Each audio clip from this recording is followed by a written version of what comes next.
નમસ્કાર મિત્રો, વિડીયોમાં તમારું સ્વાગત છે। પાટણ સિદ્ધપુરમાં પાણીની પાઇપલાઇનમાંથી મળી આવેલા અવશેષોને લઈ અને મોટો ખુલાસો થયો છે।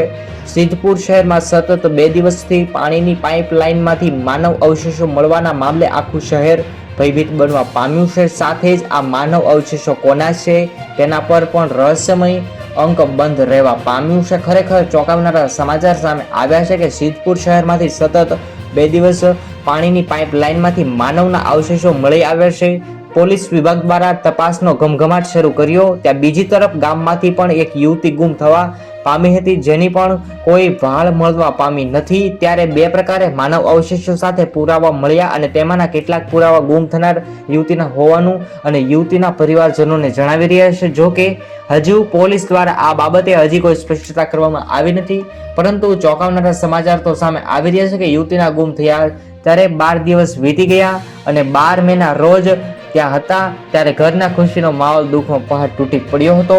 આવી રીતે સમાચાર સામે આવે છે અને આને લઈ માનવ અવશેષો મળી રહ્યા છે। પોલીસ તપાસ પણ ચાલુ છે। ખરેખર ચોંકાવનારા સમાચાર છે। તો બસ મિત્રો, આજના આ વિડીયો માટે આટલું જ। દરરોજ નવા વિડીયો માટે અત્યારે જ આ ચેનલને સબસ્ક્રાઇબ કરો। ધન્યવાદ।